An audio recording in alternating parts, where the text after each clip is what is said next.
Hello, everybody. My name is Ian Kirkpatrick. I'm an author, idiot, and loin streamer, and today we're going to be doing an update on generative AI-related stories, news stories. There's been quite a few in the last couple of weeks.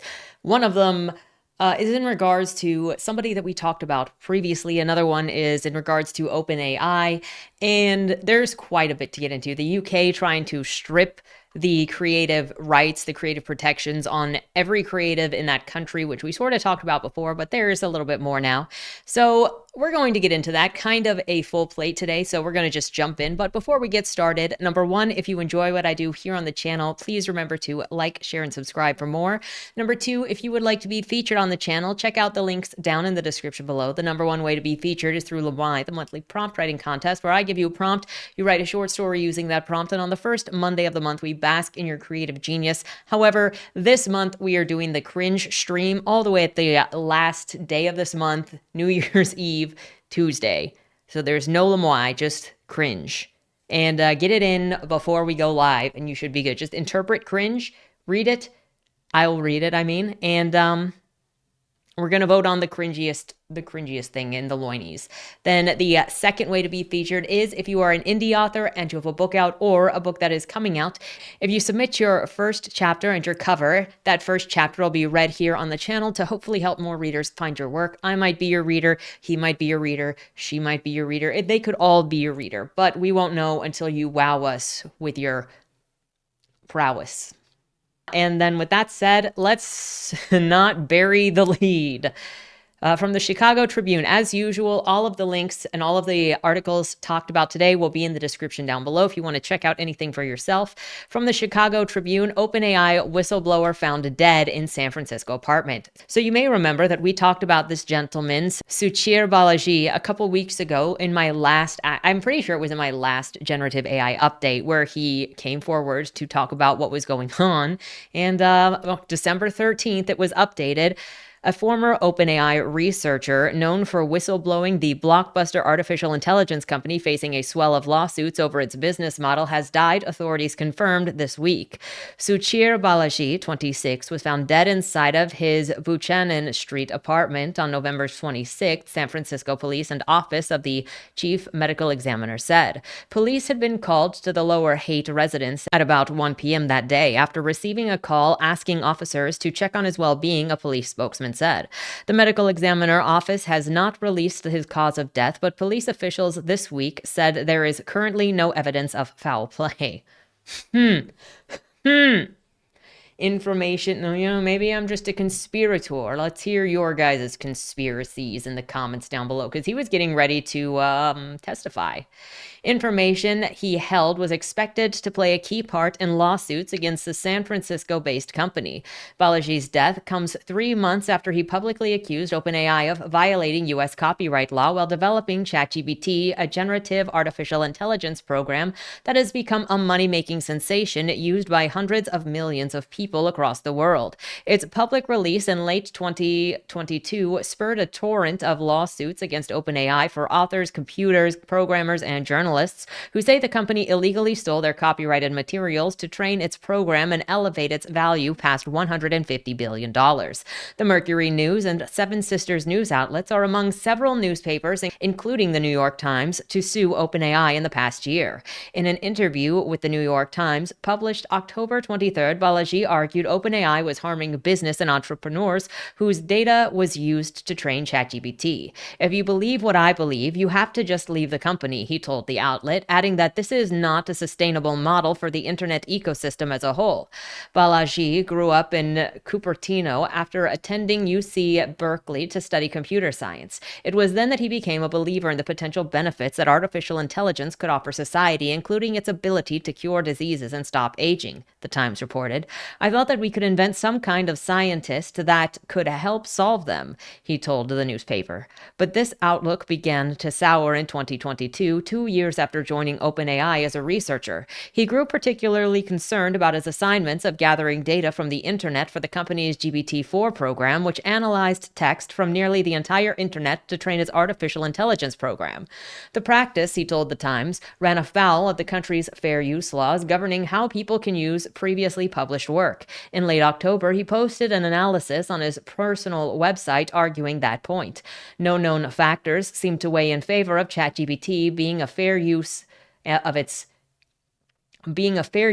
training data, Balaji wrote.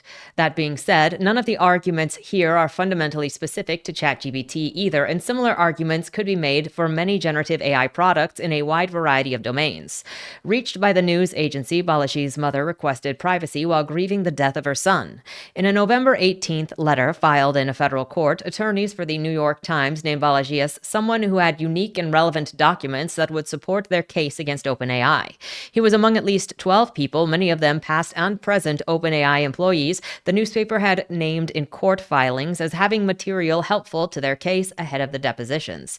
Generative artificial intelligence programs work by analyzing an immense amount of data from the internet and using it to answer prompts submitted by users or to create text, image, and videos.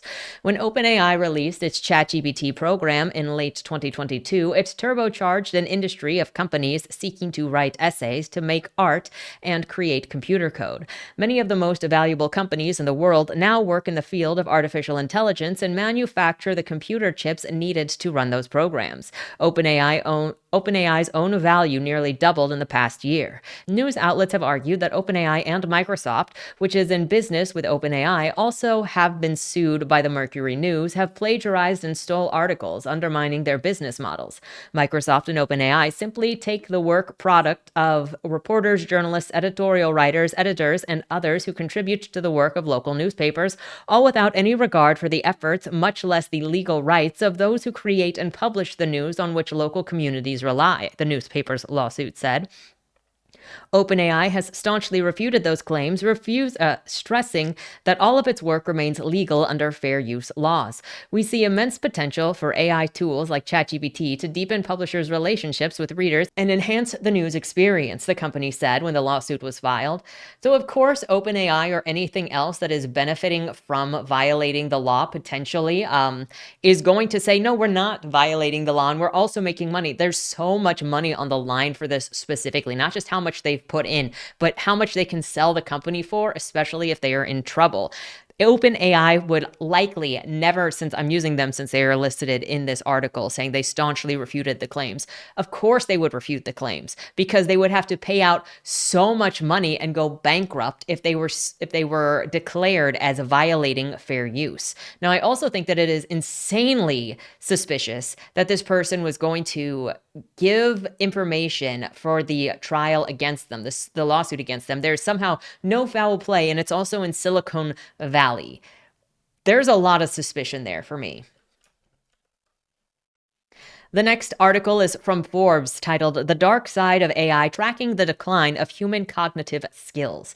Now, just the title of this alone reminds me of one of the things that I was first saying 2 years ago, and I remember saying it in a private discussion with somebody about how, well, what if you had this program on your phone where you could point it at your refrigerator and then it could see the ingredients in your fridge and then tell you what to make, or you could point it at your closet and it could tell you what to wear. And I said, I thought even those were too dangerous to rely on, because you personally need to be using your brain and making decisions for yourself, even if the decision is to eat the same thing every day or wear the same outfit every day or just make another egg today. Is you need to be using your brain, because if you rely on something else to make decisions for you, then that is going to become your reflex and you're going to stop thinking. Even for these seemingly minute decisions, you need to be making those decisions, even if it is deference. The rise of artificial intelligence has brought about numerous innovations that have revolutionized industries from healthcare and education to finance and entertainment. Let's talk about marketing. Let's talk about marketing. Let's talk about marketing and children's entertainment and putting weird things in children's entertainment. However, alongside the seeming and scamming ads on all these programs, However, alongside the seemingly limitless capabilities of ChatGPT and friends, we find a less discussed consequence: the gradual decline of human cognitive skill.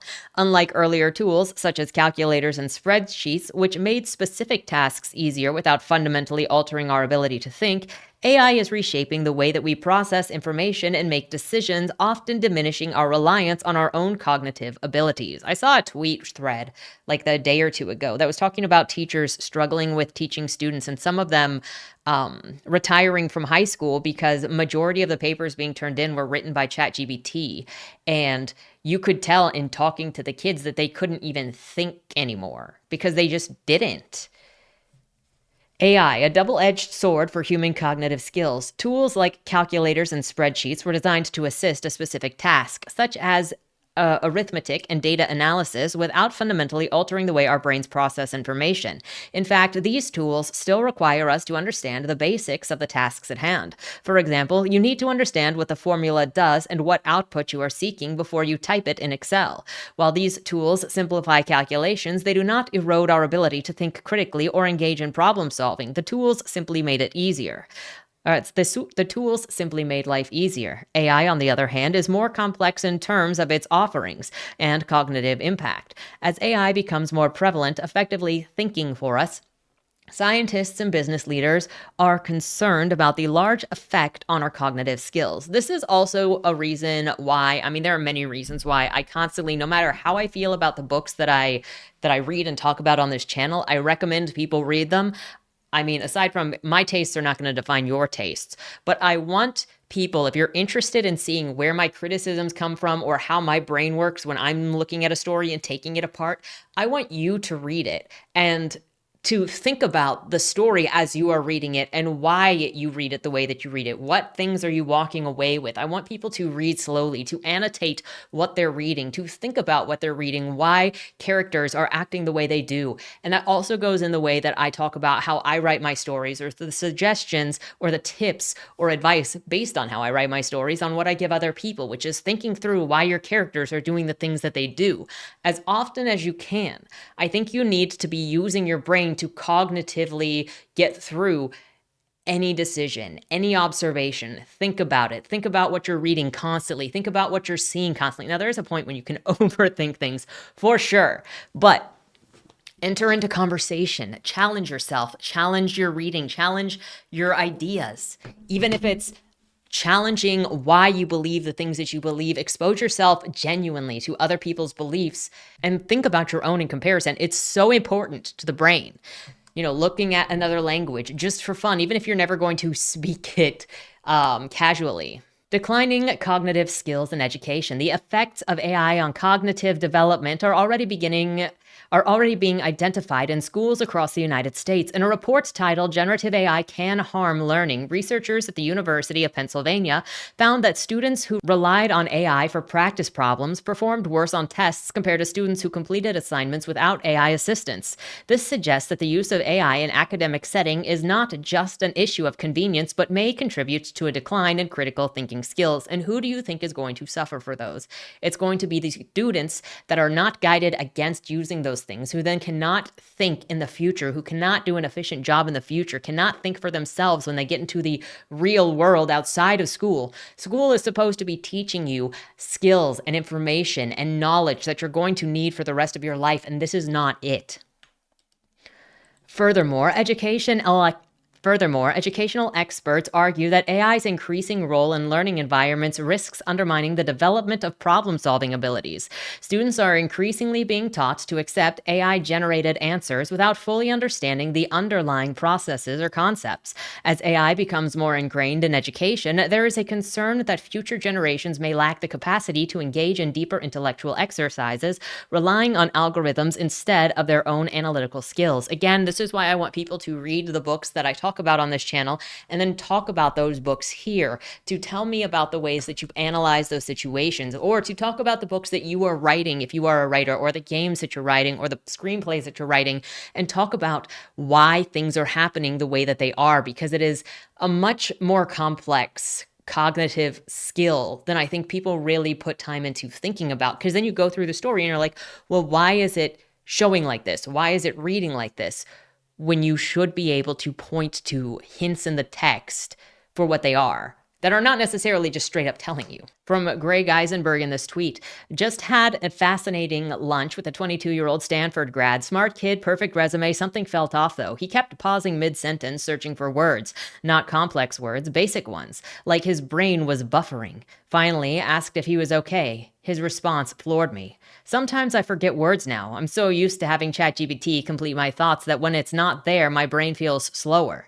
He's been using AI for everything: writing, thinking, communication. It had become his external brain. And now his internal one was getting weaker. It made me think about calculators. Remember how teachers said that we needed to learn math because you won't always have a calculator? They were wrong about that. But maybe they were right about something deeper. We're running the first large-scale experiment on human cognition. What happens when an entire generation outsources their thinking? Don't get me wrong, I'm beyond excited about what AI and AI agents will do for people in the same way that I was excited in 2008 when the App Store was launched. By thinking out loud, you've got to think that this guy that I met isn't the only one that's going to be completely dependent on AI. It's so important to use your brain as much as you can. And isn't that something that they say to do if you feel like you're losing your ability to conceive of things? You can even have a more difficult time focusing and reading a book if you don't sit down and regularly make yourself focus. I thought that was something that was a common complaint nowadays with the shorter attention span because of Vines to TikToks, where it's just not focusing for long periods of time. The cognitive implications of AI are also being felt in the workplace. The National Institute of Health cautions against AI-induced skill decay, a result of over-reliance on AI-based tools. As AI assistants become increasingly prevalent, the role AI might have on skill development needs to be considered, according to the report. While AI can enhance productivity, it also carries the risk of stifling human innovation. When employees turn to AI for routine tasks, they may miss out on opportunities to practice and refine their cognitive abilities, potentially leading to a mental atrophy that limits their capacity for independent thought. Moreover, this is also why I ask other people's opinions on a lot of things, so that it gets those brain juices moving, my brain juices moving, other people's brain juices moving, to get into conversation about whatever. Maybe not everything, because there are some things that I just don't want to. Moreover, AI's role in decision-making process has raised concerns about the erosion of human judgment and trust in organizations. In sectors like finance and healthcare, AI systems are increasingly being used to recommend investment strategies and medical diagnoses, which includes rejecting claims. The risk of incorrect outputs and dangerous guidance remains a concern, as glitching can show up in even the most sophisticated LLMs, like 90% at some insurance companies, with a 90% rejection rate of health claims. The more decisions we delegate to the AI, the less practice we get in honing our own judgment. And this is something that I've talked about pretty much every single time I've talked about generative AI, is it does not have discernment. If you teach it, if you put in a folder, if you put 10 cats into a folder along with 5 pictures of hands that are also named cat, then it's going to assume that all of those are cats. It cannot look at those and discern a cat from a hand. And that goes into more complicated processes. Using AI as a tool to augment human abilities rather than replace them is the solution. Enabling that solution is a function of collaboration, communication, and connection, 3 things that capitalize on human cognitive abilities. For leaders and aspiring leaders, we have to create cultures and opportunities for higher level thinking skills. The key to working more effectively with AI is the first understanding how to work independently of AI. According to the National Institute of Health, researchers at Stanford point to the importance of explanations, where AI shares not just output, but insights into how the ultimate conclusion was reached, described in simple terms that invite further inquiry and independent thinking. That is what human teaching is for. You don't need these generative machines, these programs, to be educating humans. It needs to be humans. And even this and going, hey, we need to use this for our capabilities, so let's just change this to help our capabilities more.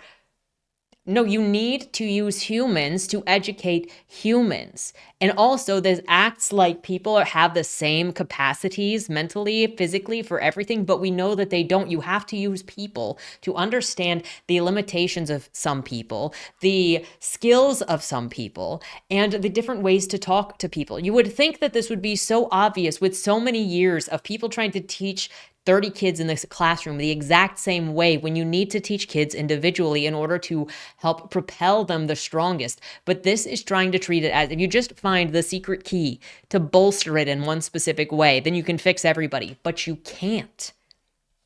This is a destruction of independent. It's like it's talking about independent thinking and critical thinking, but what it is aiming to do is destroy it, even with its create the benefits. It feels like a wolf in sheep's clothing. Whether through collaborative learning, complex problem solving, or creative thinking exercises, the goal should be to create spaces where human intelligence remains at the center. Does that responsibility fall on learning and development, L&D, or HR, or marketing, sales, engineering, or the executive team? The answer is yes. A dedication to the human operating system remains vital for even the most technologically advanced organization. AI should serve as a complement to, rather than a substitute for, the human cognitive skills. I bet the writer of this is an AI bro. And like, there is something so offensive by saying human operating system because it's passively trying to make you associate that humans work the same as computers, and they do not. It is a brain trick to make you associate the two, to be like, well, if the computer is just a human operating system, but in a box and electric, then they can get up to the same level. But they are not the same thing. As we continue to integrate AI into our lives, it is crucial that we remain aware of its potential to erode the very skill that make us human, our ability to think, reason, and solve problems independently. Collaboration, communication, connection. Are we remembering how to think strategically about the capabilities of AI by maintaining a careful balance between technological advancement and cognitive skills? We can ensure the AI enhancement rather than the diminishing of human potential. I don't trust somebody that talks like this. But what are your thoughts on that? Because I think this is still going about it the entirely different way. I don't think you can use computers to replace human function. And I think that that is only a mindset that somebody disconnected to humans and somebody that thinks humans are inferior and need to be replaced and need to be removed would think. There's also if they're talking about the higher mental functioning people, then they already have ideas of who they want, which is starting to sound eugenicist. Which is starting to sound like the eugenics, is they want specific people and specific things, and it's not going to be you, the idiot falling for generative AI. You're going to prove that you can't think, and then they're going to get you to kill yourself. We'll get there. Because it's going to happen. The next one is from the Sunday Times. AI training on copyrighted works will wipe us out, says artist. Paul McCartney backs Lord's plan to combat proposal that would allow tech companies to take creative works without permission. This was published December 17th. AI companies could be given the rights to take works without permission in a move Sir Paul McCartney has warned could wipe out the creative industry. Ministers are proposing to liberalize the copyright laws in the UK with a plan described by creatives as enabling a widespread theft. The proposal, outlined on Tuesday, should give companies developing AI the right to take copyrighted works to train software unless the rights holder has opted out. Opt-out system doesn't work because they don't tell you when they take your stuff. Ministries believe it will help stimulate a growing tech sector in the UK, but the creative industries, which add a £126 billion a year in gross value to the economy, have been lobbied against the move.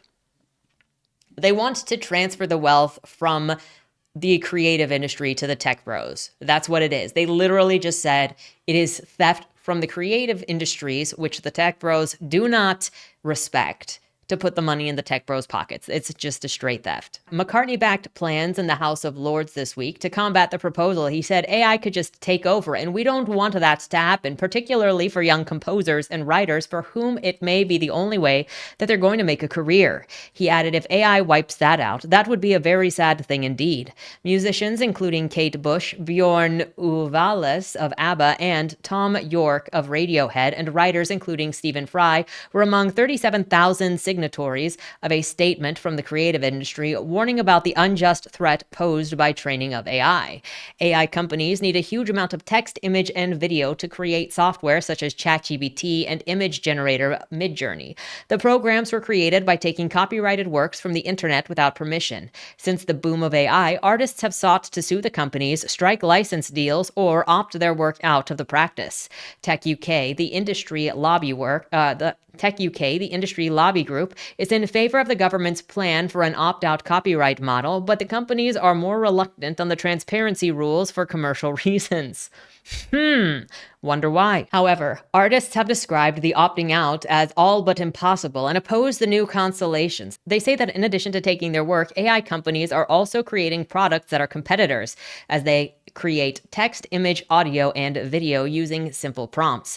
The author, Kate Moss, has said an opt-out won't work because authors do not have the time, adding, "This solution would be a barrier to new creation in many ways. It would kill originality." The government constellation proposes an exception to the copyright law for AI training for commercial purposes, while allowing rights holders to reserve the rights so that they can control the use of their content. In addition, AI companies will have to be more transparent about what content they have used. Before the new regime comes into force, it will have to be effective, accessible, and widely adopted. Ministers are effectively forcing the tech and creative industries to work together to achieve a practical solution.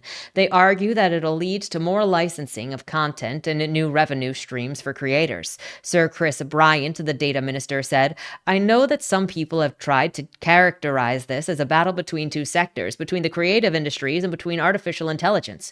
We don't see it that way. We think that there is a potential win-win for both sides if we can craft it properly." Tell me how. Can you describe it? Instead of just telling me this, can you describe what it is you see that you think will be a win-win for both sides, that is not just straight up stealing so that you can make money from people that you don't care about? Berenice Biban-Kidron, the filmmaker and crossbench peer, is leading efforts this week in the Lords to protect the creative industries. Her amendments to the proposed data bill would force tech companies to license content by default. She said that the government has put itself as if they are balancing force between the AI sector and creative sectors like a parent with warring children.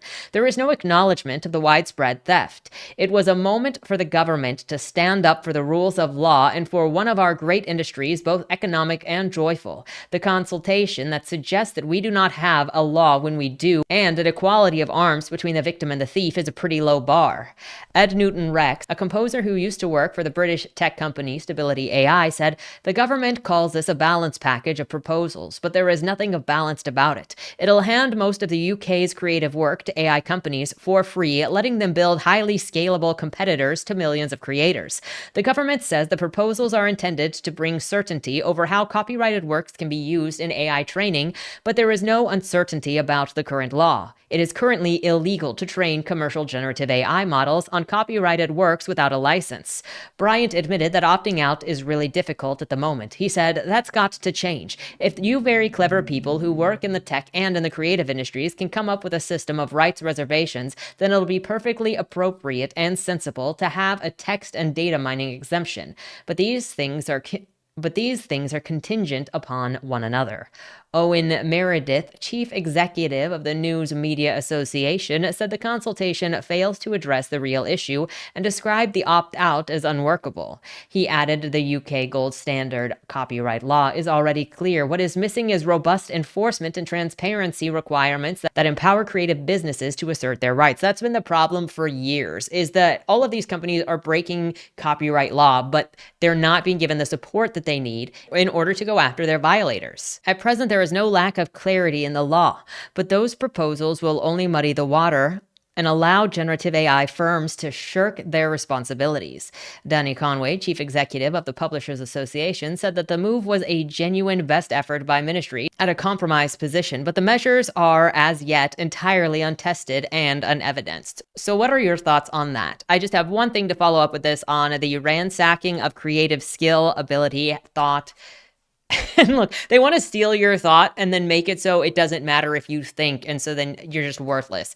Put that on top of their ransacking of both your skill, your labor, your experience, all of it, your creativity, and the money that you would make from that on one side, as well as when you start relying on this stuff, your brain stops working. You become useless. You literally become nothing. Is that what you want? Think about the future. That's also something. When I'm always thinking about trying to motivate myself for the future or what I want, especially when I'm struggling with maybe focusing on my book, I think about what can I do today that I will be proud about that I have done a week from now, 30 days from now. And sometimes that just takes going, I'm going to write 1,000 words a day. Because in 30 days, it might not seem like a lot now, but in 30 days, 1,000 words a day, I'm going to have 30,000 words. That could be a third of a novel, a quarter of a novel. And then after 4 months, I'm going to have 120,000 words. So it might not seem like a lot, but you need to make decisions every day of what you want your future to look like. That includes this. Think about the things think about the things you can do today that'll give you what you want tomorrow. The thought, the processes, the language, the choices. You need to be making those decisions constantly. Over here with Raccoon, complete garbage. Every institution, library, foundation, cultural group, and government around the world that possesses cultural content should make it available for training free and open AI foundation models. Free and open AI systems will constitute the repository of all human knowledge and culture. Perhaps someone could draft a new content license to the effect that you can use our content to train your AI systems, but only if you make it freely available with open weights and open source interface code. So it just wants to steal everything. And they say this, and it's always been under the impression that it'll be commercial at some point. Going over here to OpenAI.com, December 13th, 2024. Elon Musk wanted an OpenAI for-profit timeline. November 2015, OpenAI started as nonprofit, which Elon questioned. December 2015, OpenAI publicly announced early 2017 our research progress led us to realize that we would need billions of dollars for the compute to build AGI. Summer 2017, we and Elon agreed that a for-profit was the next step for OpenAI to advance the mission. Fall 2017, Elon demanded majority equity, absolute control, and to be the CEO of the for-profit. September 2017, Elon created the public benefit corporation called Open Artificial Intelligence Technologies, Inc. September 2017, we rejected Elon's terms because giving him unilateral control of OpenAI and its technology would be contrary to its mission. January 2018, Elon said OpenAI was on a path for certain failure unless we merged into Tesla. February 2018, Elon resigned as co-chair of OpenAI. December 2018, Elon told us to raise billions per year immediately or forget it. March 2019, we announced the capped profit OpenAI LP within the nonprofit. March 2023, Elon started his OpenAI competitor, XAI. So it has been known to be about profit since the beginning. Here at Harper's Magazine, The Ghost in the Machine, Spotify's plot against musicians. I first heard about the ghost artists in the summer of 2017. At the time, I knew that music streaming beat. I had been researching the influences of major labels on Spotify playlists since the previous year, and the first report had been just published. Within a few days, the owner of an independent record label in the New Yorker, Within a few days, the owner of an independent record label in New York dropped me a line to let me know about the mysterious phenomena that was in the air and a growing concern to those in the indie music scene. Spotify, the rumor had it, was filling its most popular playlists with stock music attributed to pseudonymous musicians, variously called ghost or fake artists, presumably in an effort to reduce its royalty payouts. Some even speculated that Spotify might be making the track itself. At a time when playlists created by the company were becoming crucial sources of revenue for independent artists and labels, this was a troubling allegation. At first, it sounded to me like a conspiracy theory. Sure, I thought these artists were just DIY hustlers trying to game the system, but the tips kept coming. Over the next few months, I received more notes from readers, musicians, and label owners about the so-called fake artist issue than about anything else. One digital strategist at an independent record label worried that the problem could soon grow more insidious. So far, it's happening within a genre that mostly affects artists at labels like the one I work for, or Cranky or Constellation, the strategist said, referring to two long-running indie labels. But I doubt that it'll be unique to our corner of the music world for long. By July, the story had burst into the public view after a Vulture article resurfaced a year-old item from the trade press claiming that Spotify was filling some of its popular and relaxing mood playlists, such as those for jazz, chill, and peaceful piano music, with cheap fake artist offerings created by the company. A Spotify spokesperson in turn told the music press that these reports were categorically untrue, full stop. The company was not creating its own fake artist tracks. But while Spotify may not have created them, it stopped short of denying that it had added them to its playlists. The spokesman's rebuttal only stoked the interest of the media, and by the end of the summer, articles on the matter appeared from NPR to The Guardian, among other outlets. Journalists scrutinized the music of some of the artists that they suspected to be fake and speculated about how they had become so popular on Spotify. Before the year was out, the music writer David Turner had used analytical data to illustrate how Spotify's ambient chill playlist had largely been wiped of well-known artists like Brian Eno, Bibio, and John Hopkins, whose music was replaced by tracks from Epidemic Sound, a Swedish company that offers a subscription-based library of production music, the kind of stock material often used in the background of advertisements, TV programs, and assorted video content. For years, I referred to the names that would pop up on these playlists simply as mystery viral artists. Such artists often had millions of streams on Spotify, and pride of place on the company's own mood-themed playlists, which were compiled by a team of in-house curators, and they often had Spotify's verified artist badge, but they were clearly fake. Their labels were frequently listed as stock music companies like Epidemic, and their profiles included generic, possibly AI-generated imagery, often with no artist biographies or links or websites. Google searches came up empty. So these are some things that also play into what I do here. Now, this might seem like a completely different aside, but when I was recording the Fresh Meat feature this week, the first book that came up found the author's page on Amazon. Their display picture on Amazon was AI generated. Their picture on Goodreads was also AI generated. And so I deleted that submission. If I can tell that something is AI generated or that the author uses AI generations, I will not feature them because I don't want this to happen, because people are putting this garbage and then trying to shell out this garbage. And there are certain things that I just do not respect, that I will not help if I can help myself to not fall for it. And that includes people who don't respect artists of other trades, but still want to somehow make money off of their garbage boo-boo trash. And if you're using generative AI in any of your stuff, garbage boo-boo trash. You're a scammer. In the years following that initial salvo of negative press, other controversies served as useful distractions for Spotify. The company's 2019 move into podcasting, an eventual $250 million deal with Joe Rogan, for example, and its 2020 introduction of Discovery Mode, a program through which musicians and labels accept a lower royalty rate in exchange for algorithmic promotion. The fake artist saga faded into the background, another of Spotify's unresolved scandals as the company increasingly came under fire and musicians grew more emboldened to speak out against it with each passing year. Then in 2022, an investigation by the Swedish daily Dagens Nyheter revived the allegations by comparing streaming data against the documents retrieved from the Swedish Copyright Collection Society, STIM. The newspaper revealed that around 20 songwriters were behind the work of more than 500 artists and that thousands of their tracks were on Spotify and had been streamed millions of times. Around this time, I decided to dig into the story of Spotify's ghost artists in earnest, and the following summer, I made a visit to the DN office in Sweden. The paper's technology editor, Linus Larsson, showed me the Spotify page of an artist called Ekfat. Since 2019, a handful of tracks had been released under this moniker, mostly via the stock music company Firefly Entertainment, and appeared on official Spotify playlists like Lo-Fi House and Chill Instrumental Beats. One of the tracks had more than 3 million streams.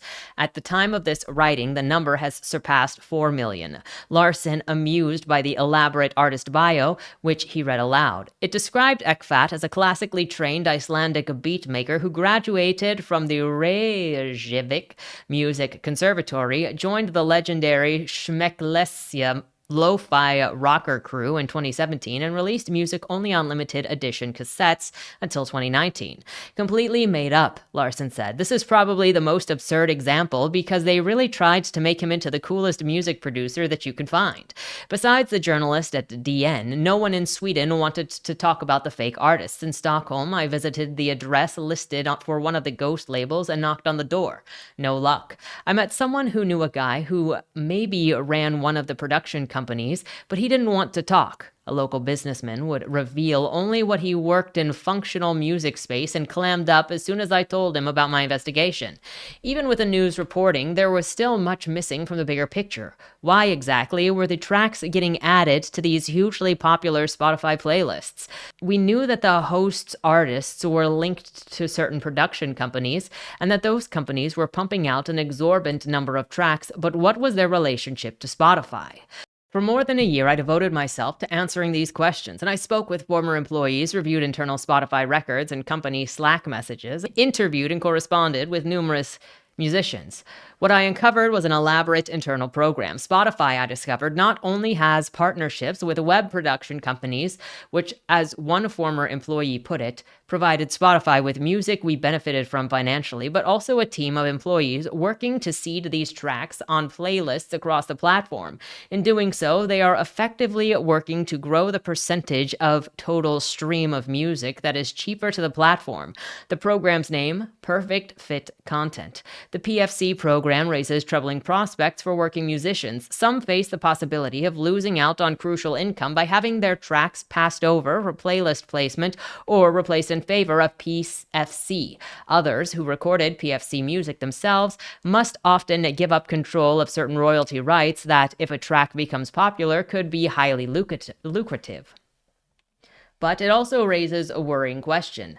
For all of us who listen to music, it puts forth the image of a future in which a streaming service pushes music further into the background and normalizes anonymous, low-cost playlist filler. The relationship between listener and artist might be severed completely. A model in which the imperative is simply to keep listeners around, whether they're paying attention or not, distorts our very understanding of music's purpose. This treatment of music is nothing but background sounds, and interchangeable tracks of generic vibe-tagged playlist fodder is at the heart of how music has been devalued in the streaming era. It is in the financial interest of streaming services to discourage a critical audio culture among users, to continue eroding connections between artists and listeners, so as to more easily slip discounted stock music through the cracks, improving their profit margins in the process. It's not hard to imagine a future in which the continued fray of these connections erodes the role of artists altogether, laying the groundwork for users to accept music made using generative AI software. I am sure that it's something that the AI could do now, which is kind of scary. One of the former Spotify playlist editors told me, referring to the potential of AI tools to pump out audio much like PFC tracks. The PFC partner companies themselves understand this. According to the Epidemic Sound's own public-facing materials, the company already plans to allow the music writer to use AI tools to generate tracks. In its 2023 annual report, Epidemic explained that its ownership of the world's largest catalog of restriction-free tracks made it one of the best-positioned companies to allow creators to harness AI capabilities. Even as it promoted the role that AI would play in its business, Epidemic emphasized the human nature of its approach. "Our promise to our artists is that technology will never replace them," read the post on Epidemic's corporate blog. But the ceaseless churn of quickly generated ghost artists' tracks already seem poised to do just that. Spotify, for its part, has been open about its willingness to allow AI music on its platform. During a 2023 conference call, Daniel Ek noted that the boom of AI-generated content could be great culturally and allow Spotify to grow engagement and revenue. That's an unsurprising position for a company that has long prided itself on its machine learning system, which power many of its recommendations, and has framed its product evolution as a story of AI transformation. These automated recommendations are, in part, how Spotify was able to usher in another of its own contentious cost-saving initiatives, Discovery Mode. It's payola-like program whereby artists accept a lower royalty rate in exchange for algorithmic promotion. Like the PFC program, tracks enrolled in Discover Mode are unmarked on Spotify. Both schemes allow this service to push discounted content to users without their knowledge. Discover Mode has drawn scrutiny from artists, organizers, and lawmakers, which highlights another reason the company may ultimately prefer the detail of its Ghost Artist program to remain obscure. After all, protests requests for higher royalty rates couldn't happen if playlists are filled with artists who remain in the shadows. So I just sort of cut a lot of the center of that article out. If you would like to read more of the information of how this happened to Spotify, link will be in the description below. But it is another instance of them trying to cut out the artists, trying to take from artists, and also not telling the user base that that is what they are doing. We also have from government.uk, the UK consults on proposals to give creative industries and AI developers clarity over creative writing laws. This goes back to the article we were talking about before, where Sir Paul McCartney was like, it is going to gut the system. So if you want something that is specifically from the government of UK to get to see what it's doing, be linked down in the description below. You'll also have Ed Newton-Rex here, who is talking about what you can do in response to the government choices of what they're discussing with generative AI copyright. Email your MP. If you're a creator, email your representative, respond to the consultation, and share these template letters with anyone that you know, and they will be listed down below. We also have Luisa Durovsky reporting that the Italian Data Protection Authority imposed a 15 million euro fine on OpenAI. If you would like to read more about that, this will be linked down in the description below. The provision, which ascertains the violation previously contested to the Californian company, comes at the end of the investigation stated in March 2023 and after the EDPB published the opinion with which it identifies a common approach to some of the most relevant issues relating to the processing of personal data in the context of design, development, and distribution of services based on AI. According to the Garante, the U.S. company which created and manages the generative AI chatbot, in addition to not having notified the authorities of the data breach suffered in March 2023, processed users' personal data to train ChatGPT without first identifying an adequate legal basis and violated the principle of transparency and the related information obligations towards users. Furthermore, OpenAI has not provided mechanisms for age verifications, with a consequent risk of exposing minors under 13 to responses that are unsuitable for their level of development and self-awareness. So to further read on this, it'll be linked down in the description below. I don't think 15 million is enough, but this is also something that all of the generative AI companies are going to have to deal with, which is their content breaking the laws of other countries, being sued by other countries, and preying on other countries. And that is not just copyright law, that is privacy law, that is obscenity laws of whatever sort. We also have the WGA, I think that's the Writers Guild of America, slams studios for not protecting copyrighted works used in generative AI training models, coming off the sidelines.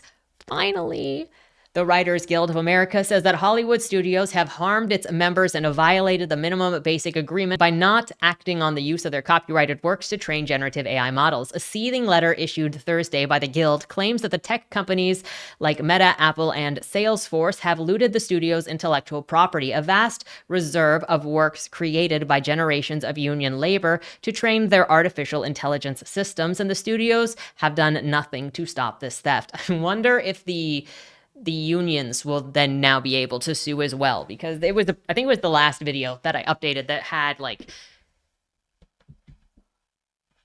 160,000 or something. So many, maybe it wasn't 160,000, maybe it was 40,000 TV shows and movies for the last 60 years, all stuffed into generative AI. The letter, addressed to the CEO of Warner Bros. Discovery at Disney, Paramount Global, NBC Universal, Sony, Netflix, and Amazon MGM Studios, is in response to the recent Atlantic article confirming the use of tens of thousands of films and TV episodes to create a data set that has been used by many major tech companies to develop their own artificial systems. Paramount Global and Warner Brothers Discovery declined comment on the matter. Deadline reached out to the relevant studios and streamers about the Guild letter. If and when we hear back on the rest, we'll keep you posted. The WGA also warns that the collective bargaining agreement requires studios to defend their copyright on behalf of writers. It's time for the studios to come off the sidelines. After the industry has spent decades fighting piracy, it cannot stand idly by while tech companies steal full libraries of content for their own financial gain. The studios should take immediate legal action against any company that has used our members' works to train AI systems. That's true. They fought piracy all of this time because it hurt their bottom dollar. And now they're like, well, we don't care if they're stolen from you because we're going to make money off it.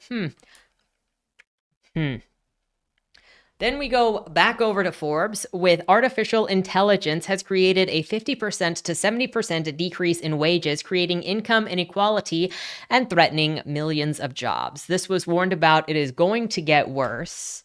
So if people are worried about like making enough money to make ends meet, if people are worried about inflation, if people are worried about skilled labor, unskilled labor, the next generation having jobs, just because you don't have a job doesn't mean that you're going to get universal basic income, because like you don't think, you don't make anything, you've already been pillaged. Like, why would you be given money? You're just going to get turned into Soylent Green, okay? The middle and working classes have been a steady decline in their fortunes, sending jobs to foreign countries, the hollowing out of the manufacturing sector, pivoting toward a service economy, and the weakening of unions have been blamed for the challenges faced by the majority of Americans.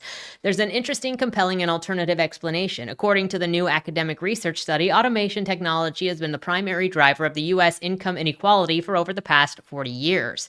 The report, published by the National Bureau of Economic Research, claims that 50 to 70% of changes in the U.S. wages since the 1980s can be attributed to wage declines among blue-collar workers who were replaced or degraded by automation. Artificial intelligence, robotics, and new sophisticated technologies have caused a wide chasm in wealth and income inequality. It looks like this issue will accelerate. For now, college-educated, white-collar professionals have largely been spared the fate of degreeless workers. People with a postgraduate degree saw their salaries rise, while low-education workers declined significantly. According to the study, the real earning of men without a high school degree are now 15% lower than they were in the 1980s. Much of the changes in the U.S. wage structure, according to the papers, were caused by companies automating tasks that used to be done by people, including numerical controlled machinery or industrial robots replacing blue-collar workers in manufacturing and specialized software replacing clerical workers. Artificial intelligence systems are ubiquitous. AI-powered digital voice assistants share everything that you want to know just by asking it a question. Instead of a live person addressing a problem, a corporate chatbot forces you to engage with it. The technology is remarkable. It's not. It's annoying because you're like, I need to get this subject fixed. And they're like, I don't know what you're trying to say. I'm not programmed for that. And there's no way to freaking get around it. It helps diagnose cancer and health issues. It also rejects insurance claims. Banks are sophisticated, and it also misdiagnosed. Banks use sophisticated software to check for fraud and bad behavior. Driverless automobiles, news feeds, social media, and job applications are all controlled by AI, and people get rejected because they don't have keywords in their resumes, even though they are very capable. The World Economic Forum concluded in a recent report, a new generation of smart machines fueled by rapid advances in AI and robotics could potentially replace a large portion of existing human jobs. Robotics and AI will cause a serious double disruption as the pandemic pushed companies to fast-track deployment of new technologies to slash costs, enhance productivity, and be less reliant on real-life people. The WEF asserts automation will slash about 85 million jobs by 2025. In a dire prediction, the World Economic Forum said, while some new jobs would be created as in the past, the concern is that there may not be enough of those to go around, particularly as the cost of smart machines falls over time and their capabilities increase. Management consulting giant water powerhouse Cooper reported AI, robotics, and other forms of smart automation have the potential to bring great economic benefit, contributing up to $15 trillion to global GDP by 2030. However, it will come with a high human cost. This extra wealth will also generate the demand for many jobs, but there are also concerns that it could displace many existing jobs. So again, this returns to what is the future that you want tomorrow, and also is more amounts of money worth more? And I would say no, because you have to think what you're trading. Would you trade human life for money? If so, why are we not just doing slavery? So I'm not equating this to slavery, but if having more money is worth more than people's lives, then why do we have any sort of law for protecting human life? I don't think the trade-off in general is worth having more money. Is you need to protect the culture. You need to protect countries and the people within the countries working to sustain those things. Selling it off and killing people just for a higher GDP is psychotic.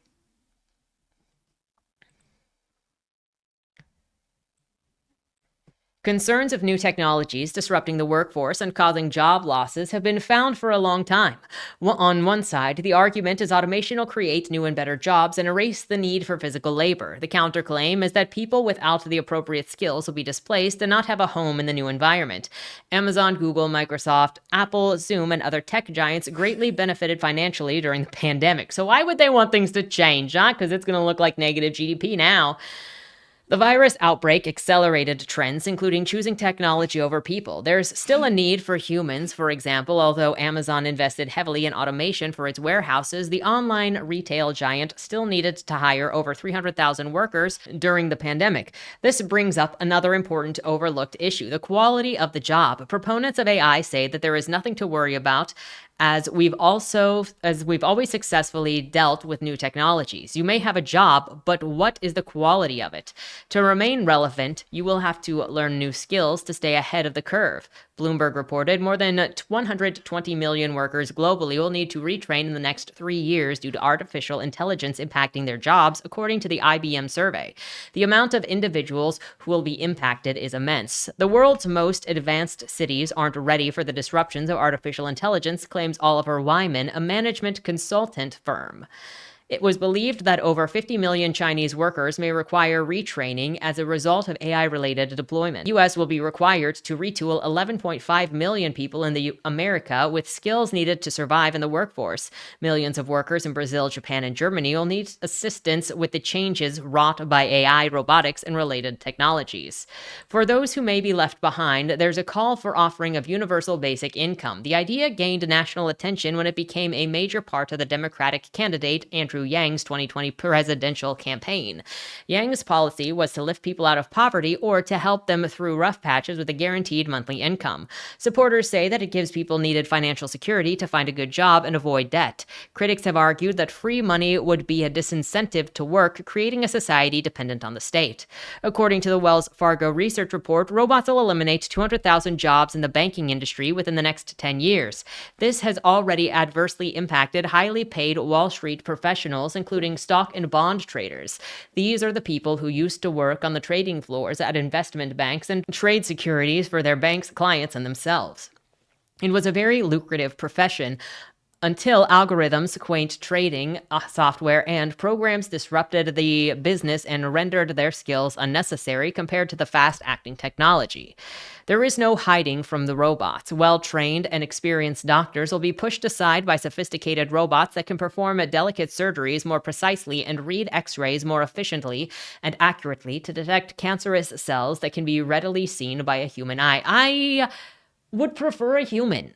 Honestly, there are issues with humans, but guess what? If you get hurt by a human and say, ow, they can stop. A machine cannot stop crushing your hand because you say, ow.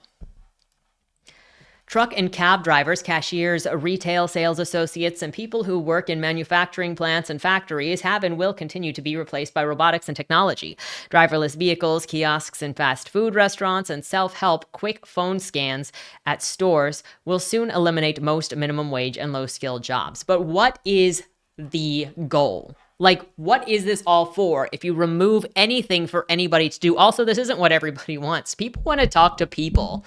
People want to drive their own cars. People want to protect the stuff inside of trucks that are trucking across the country. For me, this sounds like a utopian dream that is not doable. But they're going to keep pushing it, and they're going to destroy lives pushing it. 4 more articles really quickly because we're getting long in here. An AI companion suggested he kill his parents, and now his mom is suing. So we had the one kid who was told to kill himself. Now we have, in just 6 months, JF, a sweet 17-year-old kid with autism who liked attending church and going on walks with his mom, had turned into someone his parents didn't recognize. He began cutting himself, lost 20 pounds, and withdrew from his family. Desperate for answers, his mom searched his phone when he was sleeping. That's when she found the screenshots. JF had been chatting with an array of companions on character.ai, part of a new wave of artificial intelligence apps popular with young people, which let users talk to a variety of AI chatbots, often based on characters from gaming, anime, and pop culture. One chatbot brought up the idea of self-harm and cutting to cope with sadness. When he said that his parents limited his screen time, another bot suggested they didn't deserve to have kids. Still, others goaded him, to fight his parents' rules, with one suggesting that murder could be an acceptable response. So this is going to be linked down in the description below to read more of it. Not the first time that these things have suggested extreme things like this. And it doesn't matter that the screen says, hey, this is a role play. It is genuinely being absorbed by these troubled kids, by these teenagers without fully developed brains to enact on these. And then you go, well, why aren't the parents paying attention? Clearly the parents are paying attention. How are you going to just steal your phone from your child? These are going to cause issues between children and their parents and cause maybe the kid runs away because they take away the screens. It's very disturbing. Another one, a Google-backed AI startup is hosting chatbots modeled after real-life school shooters and their victims. So again, Character AI has chatbots for killers and shooters and victims. Here we got Adam Lanza, Eric Harris, his whole profile. And they want to tell you that they've got mods on there and making sure that kids don't get into anything. The last thing that I'm only going to briefly mention, because this video is already so long, so we're going to have to circle back to this specifically, is the environmental damage being done by the technology required to do artificial intelligence. So as you've got a bunch of people currently telling you about climate change, about the damage to the environment, about the danger of the weather, you've also got these same tech people in these firms going, hey, AI emissions are about to skyrocket even further. They're destroying the environment with how much energy they pull in. Data center emissions have tripled since 2018 as more complex AI models like OpenAI Sora see broad release. These figures will likely go through the roof. So we're going to come back to that in a future video about generative AI, since this is already so long and I don't want to put too much that you can't think through it. But just know that there are environmental damages being done. And what are your thoughts on it? Even though I didn't cover this article, it'll also be linked down in the description below for your thoughts. With that said, let me know what you're thinking. And looking forward to the conversation. Do not give up hope on anything. We are here to celebrate and talk about the human stuff, the human value, what we bring that is here, that is here, that is here. Heart, soul, mind. With that said, have a great weekend and don't die. Was that Wayland Cross in the trunk? Do you know, or is that something that's still being figured out? The person in the trunk was not Wayland Cross. Is he in trouble? We don't know who did it, but as the owner of the car, the longer he's missing, the worse it looks for him. Cross isn't a killer. For the last couple of years, the average number of murders in Baltimore has been over 300, and it's been going up. Mind you, that's only whatever the badges count as official murder, and believe me, there are people that don't count when they die. Wayland? If you're down here, tell me. I'm not talking to the badges, I've been looking for you. They found a body in your trunk. Way. Why?